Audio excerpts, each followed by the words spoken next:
This time, I'm going to ask Reverend Kenneth Mills, my husband of over 40 years, is going to come before you and pay it forward. Put your hands together for Kenneth Mills.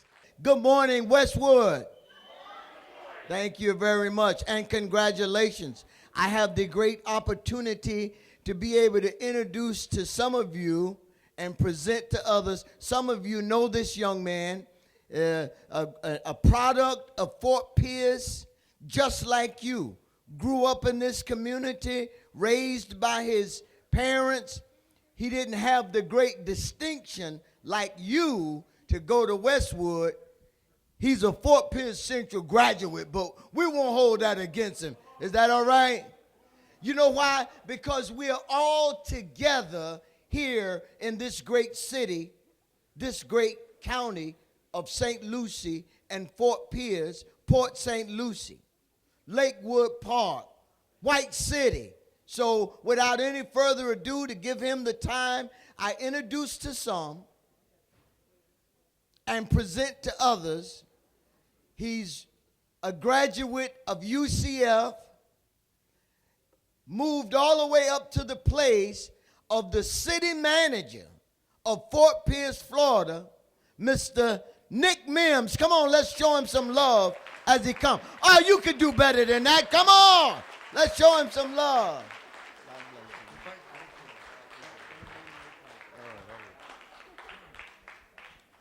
Good morning, everyone. How y'all doing this morning? Hey, I wanted to come to you today. I've had the opportunity to speak to Westwood students on a number of occasions. And as Dr. Mills said, I am Nick Mimms. I am a resident and native of Fort Pierce, Florida. I was born and raised in this beautiful city. I care about it more than anybody would know. But I wanted to tell you, first and foremost, my current position, I am the city manager of the city of Fort Pierce.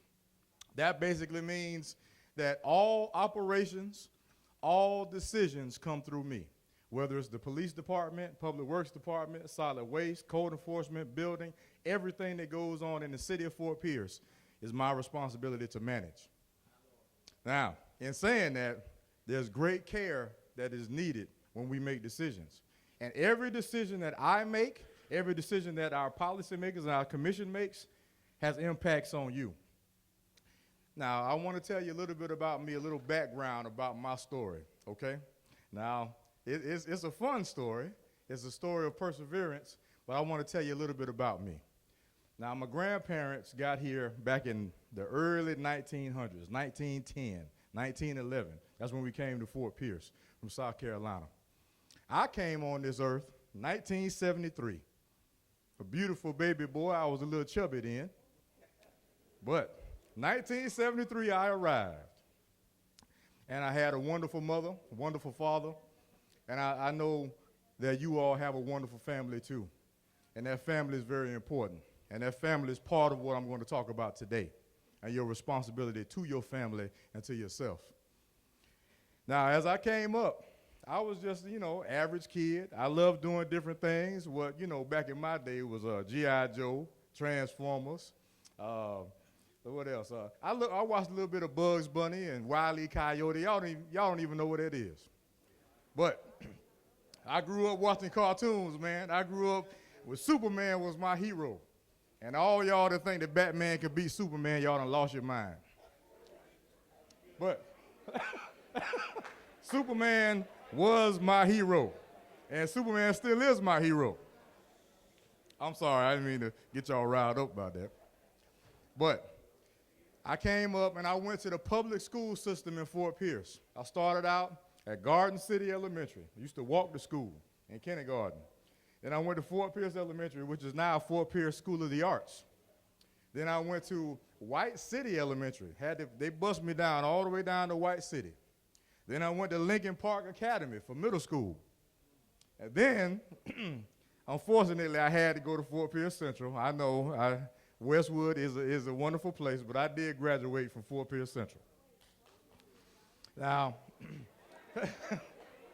in saying that, yeah, okay, there's another one over there. So, Fort Pierce Central folks all over the place. Now, in saying that, going through the public school system, there were people just like you. I was just one of you. I was a young man. I didn't know what I was going to do with my life, didn't know what I was going to do with my career. I had no clue. All I knew was mom's making dinner, I'm going to be home that time. I didn't care about anything else. But one thing I loved football, I loved wrestling, and I loved track. I loved things such as that. And what I did, I persevered. I had a wonderful mom, and what my mom did, she made sure that I got my education. She made sure that I was always motivated to achieve. Now, you know, life at that point, what you're going through right now, these are one of the best times in your life. You have people around you that care about you. Your teachers, and I really hope you take this message with you. Your teachers work hard. Your teachers work hard to give you the necessary tools that you will need. That way you can be productive adults. Your teachers care about you. My teachers cared about me. I know you don't think they do, but they actually do care about you. They would not be working here if they did not care about the students in this school. Trust me. All right, I'll leave that alone. But what I'm saying to you is, I was in high school, and I had to make a decision. So I said, you know what, I'm going to play a little football. I figured I would, I had a little size, I was a little strong, and I got kind of good at football. I was really good at football. I got a couple scholarship offers to college, and I said, what am I going to do? Where do I want to go? So I was contacted by the United States Naval Academy. I was contacted by the Air Force Academy. I was contacted by a couple schools up north, Connecticut, Ohio, things of that nature, Florida. But I decided, let's see, where do I want to be? I decided there's a little school in Orlando. It's close to home, and I can stay close to home, get my education, and they have something called engineering. I said, hey, what's engineering? I'll check it out. I had no idea what I was getting into.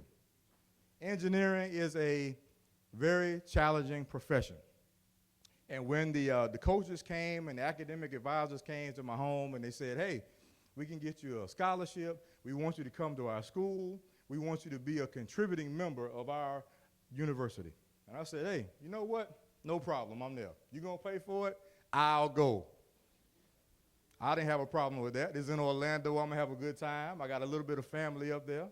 So I figured I'm gonna go to Orlando, I'm gonna do this, I thought I was the man back then, you know what I'm saying? Now, when I was a senior in high school, man, look at here. I had a six-pack, you know what I'm saying? I was cut, I was ripped, I had all the girls. I thought I was the man. That was a long time ago. Now I got a cooler right here. I don't have what I used to. But what I do have, and something that folks can never take away from you, is your education. No matter what happens in your life, no one can take your education away from you. Once you achieve a certain standard in your life, once you achieve a certain level of education, no one can take that away from you. No one. Now, once I got to college, things got a little tough. In high school, it was easy, man. I did a little homework here and there, played a little football, did my thing, walked the halls, thought I was cool. In college, that's when it got a little tough for me. I didn't know exactly what I wanted to do with my life. I kind of wanted to be home. I wanted to be next to my family. And I also really didn't want to be in school anymore. And I had to make choices. I was playing ball. I was pretty decent, but I wasn't NFL quality. I wasn't. And I knew that. And I knew I wasn't going to go to the NFL. So I had to make a decision. What am I going to do? I'm not good enough to go to the NFL. I guess I better get this education together. So I did. I focused on my education. And man, it was a great time. UCF was one of the best times of my life. Not only did I have fun, but it taught me about drive, it taught me about perseverance, and it taught me about never giving up, ever. And you can't. Now, while I was at UCF, a couple things happened. It was crazy. I don't know what happened. You know, one day during my sophomore or junior year, I just popped up and doggone it, something happened. I had a child. Now, I don't know how that happened. But my first child was born, my son was born 20 years ago when I was in college. I believe it was my junior year. And again, what am I going to do? How am I going to take care of this child? How am I going to take care of myself? I don't even have a good job. I don't have a college education. What the heck am I going to do? But my family pushed me. My family pushed me and said, Nick, don't you ever give up on your education. Ever. Ever give up on your education. Now, again, that's something they can never take away from you. So when I said, you know what, you're right.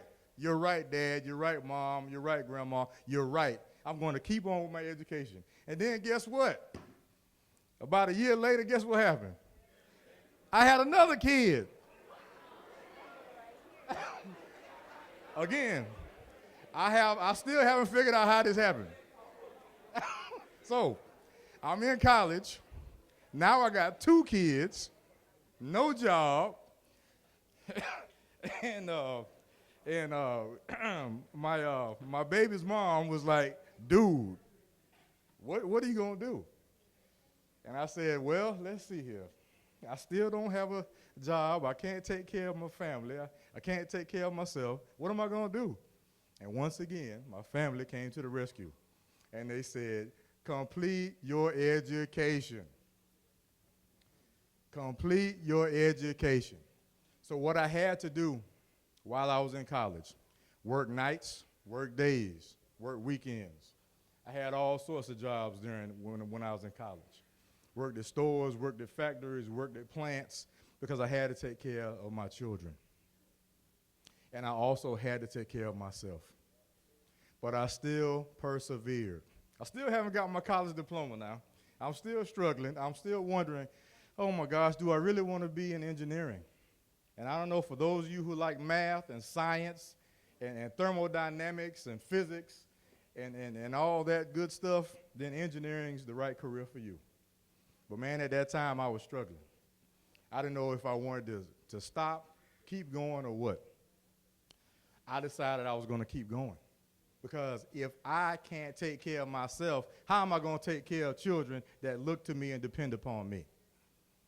And that's why all of you here today, you have someone that cares about you. Whether it's your mom, your aunt, your cousin, your brother, your grandmother, your grandfather. Somebody has struggled and persevered to get you the things that you need to be here today. Whether it's a haircut, a hairdo, clothes, shoes, somebody had to work their butts off just for you today. And that's what I had to do in college as a young, think I knew everything young man. So I had a chance, and I finally got an opportunity to walk across that stage and get my college diploma. 6 years. It took me 6 years. Now, a regular, intelligent person like we have our county clerk of the court, Mr. Joe Smith. It only, it only takes them 4 years, right? All right. But, and I believe Joe's a graduate of Westwood, right? No, Lincoln Park? Okay, all right. All right. So, it took me 6 years, folks. 6 years to graduate college. And that's because I kept having babies. I kept having babies. I had to work. I had to take a class here and there, but I got through it. So after 6 years, I said, you know what?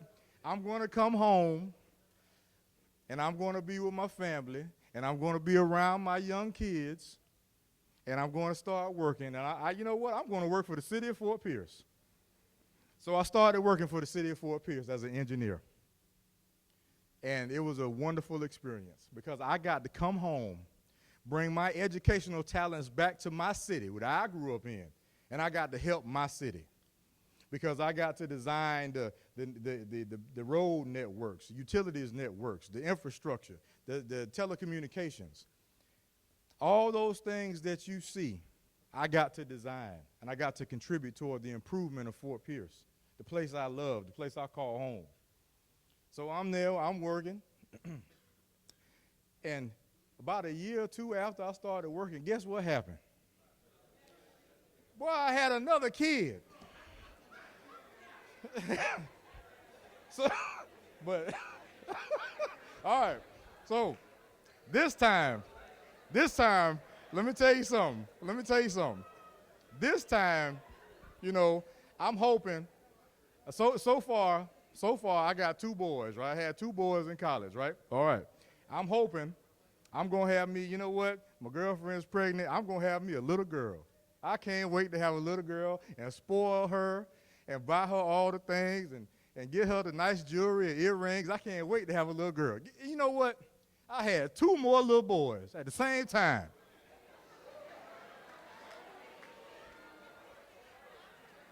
Twins. So now, it's crazy. I got 4 boys. 4 boys. And I'm saying to myself, oh my goodness, I just started working. I got 4 kids. They looking at me, you know, and then, you know, I have this amazing woman. And one of the best decisions I ever made, even though I did things totally in reverse, I did marry the mother of my children. All right. Now, we are still married, and she still likes me today. Yes, she likes me. Yeah. Now, so, again, so I'm there. I got 4 young men that I have to raise now. 4 boys that I have to raise. So what do? What I'm going to do, I'm going to continue to educate myself. So after a couple years of being on the job as an engineer, I decided I'm going to register and I'm going to get the necessary education to become a professional engineer in the state of Florida. And that's what I did. So after graduating from UCF, getting my engineering degree, becoming a professional engineer, I continue to work hard, take care of my family, the family that loves me, and take care of my wife and my children. Now, it really teaches you something when you work hard and you see that those that depend upon you, they love you and they respect you for what you do for them and for how you love them. If you can contribute to the positive rearing and the production of a child and to become a productive adult, that's a major accomplishment. Now, I can tell you, 2 of my children have graduated from high school. I had one that graduated. I had actually 2 graduated from Fort Pierce Central so far. All right, one is at the local state college here being educated, and the other is on a football scholarship at Colgate University. Now, I still got 2 more to go. I still have 2 more to go. But my thing is, I gave them the opportunity to excel. I showed them the same love that my parents showed me. I gave them the same motivation that my parents gave me. And that motivation is this: you have to continue to persevere. You have to make the right choices. Now, I can tell you, I used to sit in auditoriums just like this. And you know what? To the left of me was my best friend, and to the right of me was my best friend, and this best friend over here is now a lawyer in Manhattan, and this best friend over here is dead. And the guy behind me, he's in jail. Now, it's all about choices, folks. Choices. Now, if you make the right choices for yourself and for your family, then you will be okay.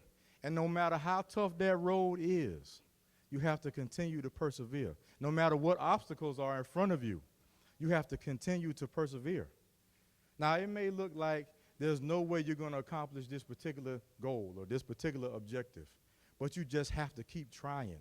You have to trust in your ability. You have to trust in those that love you, and you have to trust in yourself that you can accomplish these goals. Because when I was sitting there with 4 kids and broke and didn't have a dime, I had doubt, but my family and those around me gave me that motivation to achieve.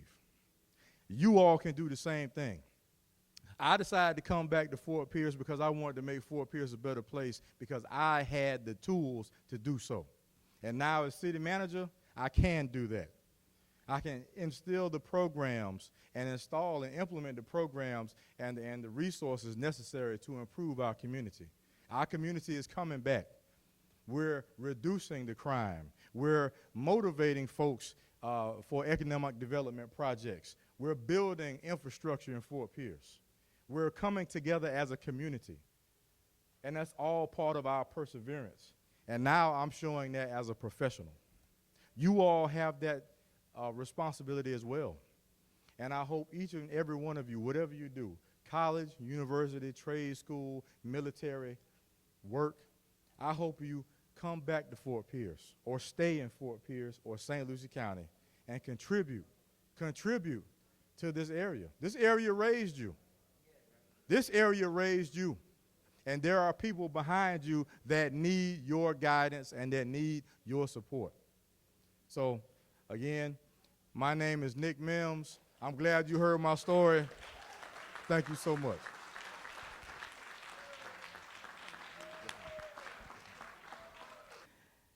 Mr. Mimms said he had very supportive parents, his mom especially. I come from a home that I had no supportive parent. So we've got people out there that come from different environments and different situations. If you have one person who loves you and really wants to see you successful, listen to them. I did not have that, but what I did have was perseverance. And I learned not to blame anyone else but myself if I did not do well. And that helped me understand that I, myself, was the one that had to do well if I was going to do well. So no matter what situation you come from, I've never given you my story, but it could be a little horror story to hear. No matter what situation you come from, you can succeed. I think of story after story after story of folks who have succeeded, even when they couldn't read when they were in high school. But they got determined, so determined that they were able to get hold to the people they needed to help them and graduate. So don't blame your teachers. Don't blame your home environment. Look at yourself and blame yourself if you don't do well, and you'll be successful. Without further ado, we have it, and we don't have much time, but his name is Joseph Smith. He is the court of clerk, and he's going to explain to you what that means. It's a very powerful, powerful position, just as Nick Mimms' position is here in Fort Pierce. He's an elective official like me. People have to go out and vote him in office. And he's one of our elected officials that is running again this term that's coming up. So would you please, and he took his busy time and came here for us. Aren't we important?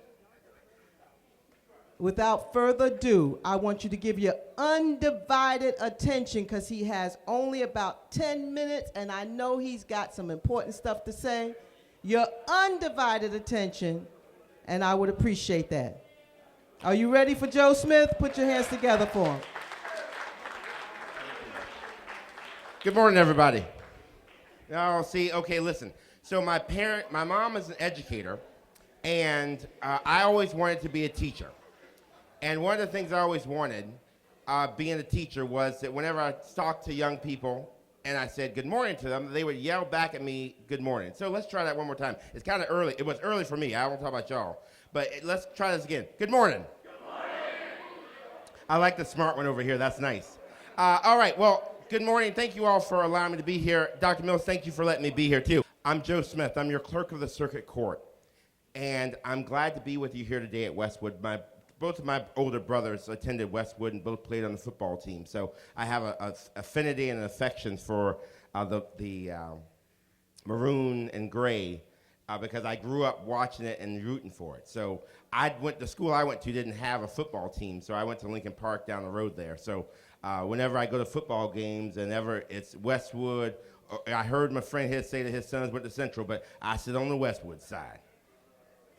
But now let's talk real briefly about who I am and why I'm here.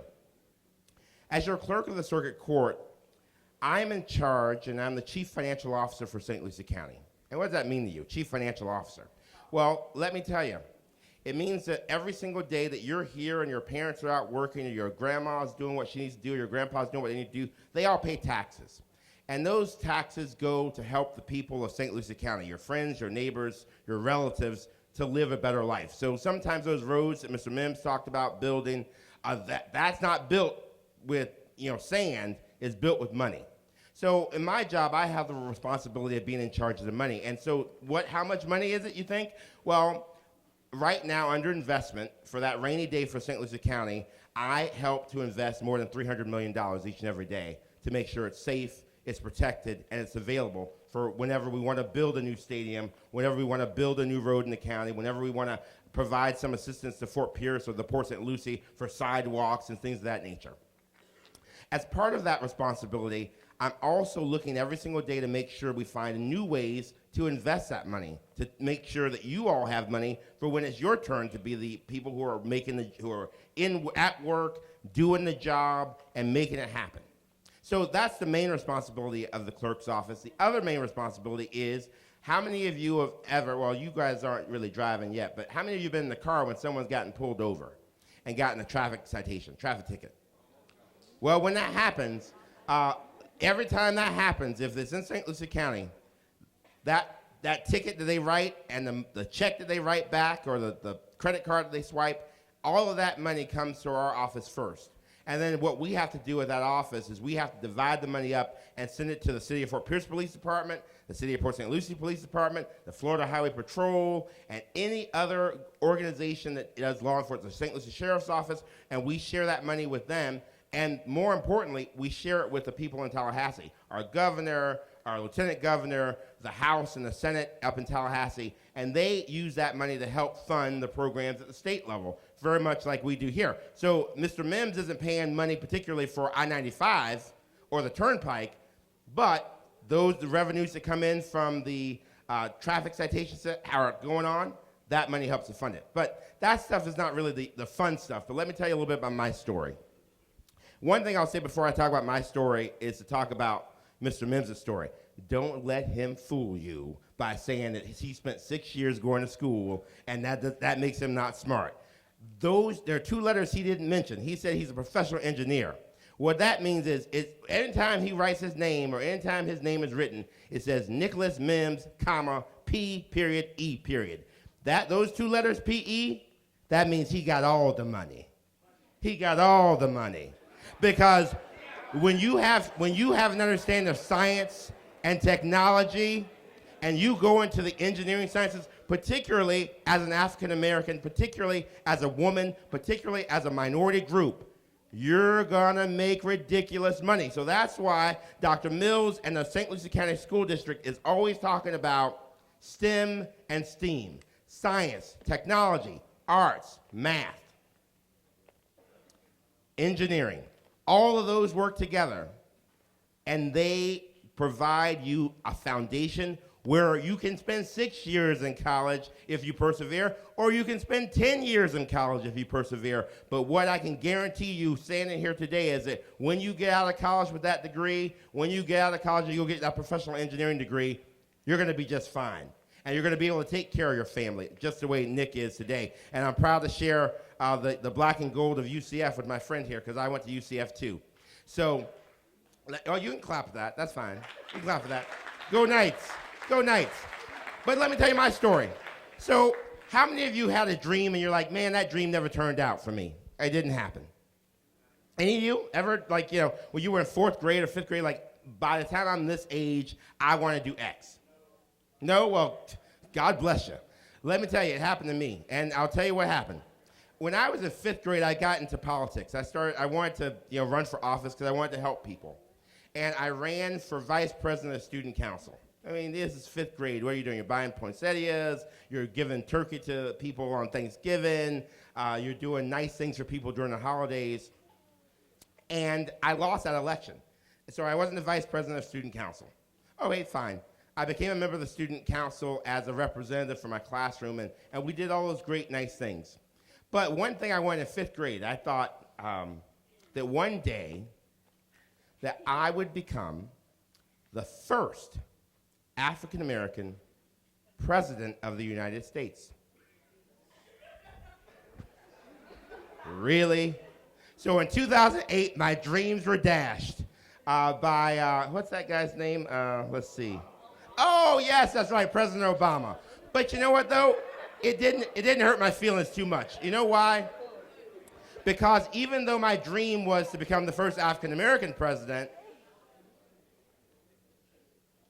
and even though President Obama beat me there, the fact remains is he's got nothing to do with my dream. You just heard Dr. Mills say, don't let somebody else get in the way of your dream. Don't let somebody else say, oh, well, now that they did it, I can't do it. I assure you, if the opportunity comes for me to run for president, I probably will run. And if I become president, I probably won't feel too badly that I wasn't the first African American. Because that's what our society is moving towards. It's not necessarily about color. It's not necessarily about race. It's not necessarily about gender. And I didn't understand that at 10, but at the age of 39, I get it much better now. It's about doing what you can do each and every day that you wake up to find your way through this life, to do something that impacts yourself, your family, and more importantly, others. You all are in 9th grade, correct? So when I was in 9th grade, I was already thinking about this plan. I'm going to run for president. I'm going to run for office. I'm going to help my community. I'm going to make a difference. So you all have to think not about becoming president, but you have to think about, one of these days I'm going to be old. And when I'm old, I'm going to want to go to a doctor who I know knows something. And the doctor that I'm going to go to is someone in this room. The attorney I'm going to go to to set up my will and my estate when it's time for me to go is in this room. You all are the ones who have to take care of Dr. Mills, Pastor Mills, Mr. Mimms, and myself. And that is a really heavy obligation because you know what? Right now, we're taking care of you. So I see we have some people who are deciding they're going to head out. And that's fine because they're missing the story. But let me tell you that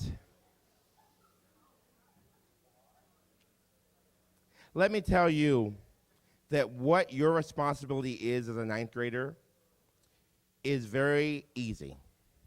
Do your best. Work hard. Look to people who you rely on and you trust. To this day, I'm 39 years old, and I love school. I'd go back to school tomorrow because the right people gave me a love for education. My kindergarten teacher, Dr. Mills, I'm in love with her. She was one of the best things that ever happened to me in my life, aside from my parents and my family. because she gave me a love and an appreciation for education. And I know it's hard, and it was hard in kindergarten, you know, coloring in the lines, getting that circle to actually meet up at the right point. Think back about it. It was hard, and now you do that so easily. But the fact is, today you're probably in trig, and you're saying like, oh my gosh, I have no clue, cosine, sines, what is all this stuff? But that is going to help you 10 years from now. That's going to help you 20 years from now. That's going to give you the leg up on the people who take it like it's not important. I believe each one of you can do whatever you put your minds to. The question is, do you believe it? Because it's not for me to believe in you. It's for you to believe in yourself. Thank you. And if you don't believe in yourself, then you need that underground, you need that other current of people who are going to believe in you and who are going to push you through, just like the current in the stream. If you're like, I can't go any further, you can rely on some of your friends, some of your family to help push you forward until you realize, I can do this. And a lot of people push me forward because when I got into office and I ran now 12 years ago, I did exactly what Mr. Mimms did. I said, I want to come back home. I went off to a fancy school up in Washington, D.C. I went to George Washington University for grad school after I left UCF. And I call it fancy because it's a fancy school and I'm still paying for it.